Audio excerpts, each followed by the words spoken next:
الحمد لله رب العالمين وبه أستعين وأشهد أن لا إله إلا الله وحده لا شريك له وأشهد أن محمدا عبده ورسوله صلى الله عليه وعلى آله وصحبه وسلم تسليما كثيرا أما بعد. اللہ کے فضل و کرم سے اصول ثلاثہ جسے ہم دھیرے دھیرے پڑھ رہے ہیں، اس میں شیخ کا دوسرا رسالہ، اس کا پہلا حصہ ہم پڑھ چکے ہیں.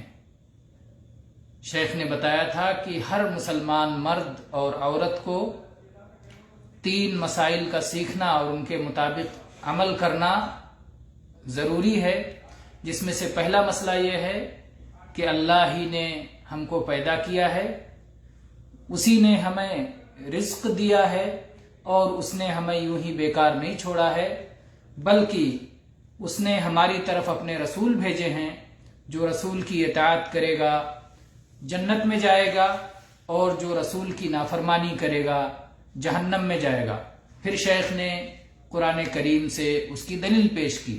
اس کے بعد شیخ نے دوسرا مسئلہ جس کا سیکھنا اور جس کے مطابق عمل کرنا ضروری ہے اسے ذکر کرتے ہوئے فرمایا: الثانیہ ان اللہ لا يرضى ان يشرك معه احد في عبادته لا ملك مقرب ولا نبي مرسل، والدلیل قوله تعالی وان المساجد للہ فلا تدعوا مع اللہ احدا.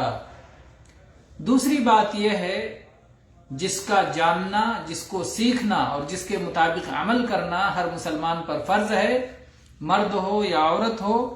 وہ مسئلہ یہ ہے کہ اللہ تعالیٰ اس بات سے قطعی راضی نہیں ہے کہ اس کے ساتھ کسی اور کو اس کی عبادت کرتے ہوئے شریک کیا جائے.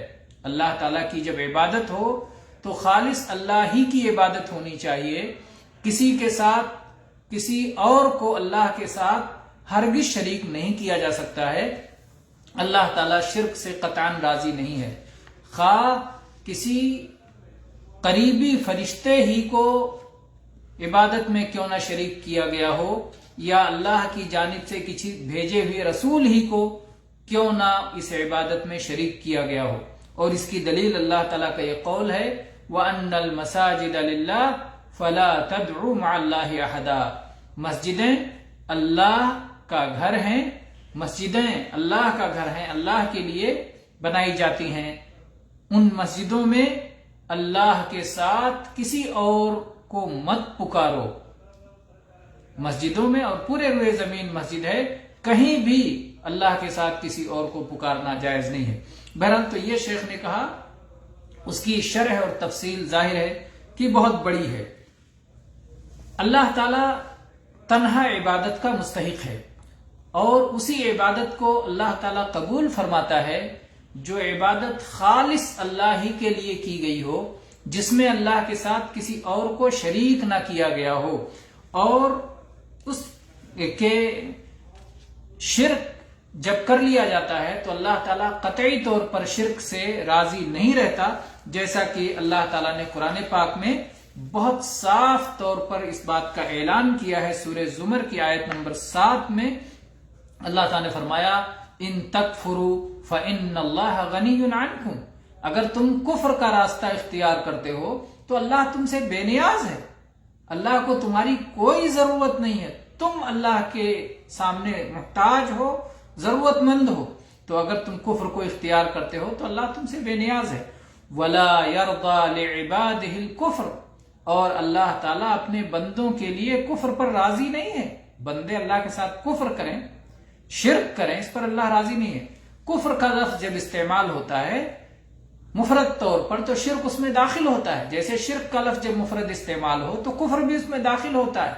لیکن جب دونوں ایک ساتھ استعمال ہو، کفر و شرک، تو دونوں کا معنی الگ الگ ہوگا.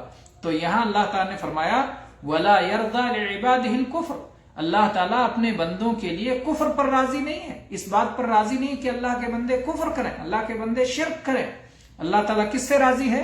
اللہ تعالیٰ توحید سے راضی ہے، اللہ تعالیٰ ایمان سے راضی ہے. اللہ نے فرمایا: وَإِن تَشْكُرُوا يَرْضَهُ لَكُمْ. اگر تم اللہ کا شکر کرتے ہو تو اللہ تم پر اس بات سے راضی ہوگا. اور ظاہر ہے کہ ایمان اور توحید یہ شکر ہے، اس کے مقابلے میں کفر اور شرک یہ ناشکری ہے، کیونکہ رزق دینے والا اللہ، پیدا کرنے والا اللہ، زمین و آسمان بنائی ہوئی اللہ کی، زندگی اور وجود عطا کیا ہوا اللہ کا، سب کچھ اللہ کا ہے۔ پھر اگر ہم کسی اور کی عبادت کرنے لگ جائیں یا اللہ کے ساتھ کسی اور کو برابر کر دیں عبادت کے معاملے میں، اللہ کو بھی مصیبت میں پکاریں، غیر کو بھی مصیبت میں پکاریں، تب تو ہم نے اس کو اللہ کے برابر کر دیا، اللہ کے ساتھ شریک کر دیا۔ اللہ بھلا اس سے کیسے راضی ہو سکتا ہے؟ کتنی بڑی ناشکری ہے کہ بلا مانگے اللہ تعالیٰ سب کچھ دے رہا ہے، اور جب مانگنا ہوتا ہے تو ہم غیر کے سامنے ہاتھ پھیلانے لگے، غیروں سے مانگنے لگے۔ اللہ تعالیٰ اس ناشکری پر قطعاً راضی نہیں ہے۔ اللہ تعالیٰ چاہتا ہے کہ اس کے بندے شکر گزار بندے بنے۔ اسی طرح سے اللہ تعالیٰ نے فرمایا فَإِن تَرْضَوْا عَنْهُمْ فَإِنَّ اللَّهَ لَا يَرْضَى عَنِ الْقَوْمِ الْفَاسِقِينَ، اگر تم ان سے راضی ہو جاتے ہو تو تم سمجھو اللہ تعالیٰ کا تو معاملہ یہ ہے کہ اللہ فاسقوں سے راضی نہیں ہوتا، اللہ تعالیٰ حکم عدولی کرنے والوں سے راضی نہیں ہوتا، اطاعت چھوڑ دینے والوں سے اللہ تعالیٰ راضی نہیں ہوتا۔ تو کفر اور شرک سے اللہ کیسے راضی ہوگا؟ کفر اور شرک کو تو مٹانے کے لیے اللہ نے اپنے نبیوں کو بھیجا، اپنی کتابیں نازل فرمائیں، اللہ تعالیٰ انہیں مٹانے کے لیے اس نے اپنے انبیاء اور رسول کو بھیجا، مبعوث کیا، کتابیں نازل کی، وہ اس سے کیسے راضی ہو سکتا ہے؟ اور ایک مومن کی رضا اور ایک مومن کی ناراضگی اللہ کے تابع ہوتی ہے۔ جس بات سے اللہ راضی اس سے صاحب ایمان بھی راضی، اور جس بات سے اللہ ناراض اس سے ایک صاحب ایمان بھی ناراض ہوتا ہے۔ اللہ تعالیٰ جس بات سے غصہ ہو اس سے ایک صاحب ایمان کو بھی اس پر غصہ آتا ہے۔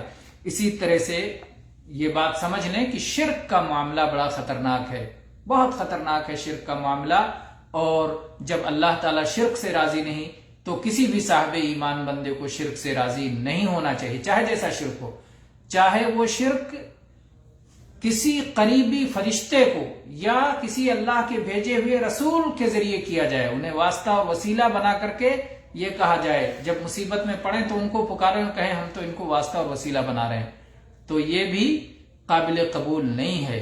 اللہ تعالیٰ نے بہت صاف صاف فرمایا ہے ان اللہ لا یغفر ان یشرک بہ ویغفر ما دون ذلک لمن یشاء، اللہ تعالیٰ اس بات کو قطعاً معاف نہیں کرے گا کہ اس کے ساتھ کچھ بھی شرک کیا جائے، اور شرک کے علاوہ شرک سے کم تر جو بھی گناہ ہیں یہ اللہ کی مشیت کے تحت ہیں، اللہ تعالیٰ جس کے لیے چاہے جو گناہ چاہے معاف فرما دے۔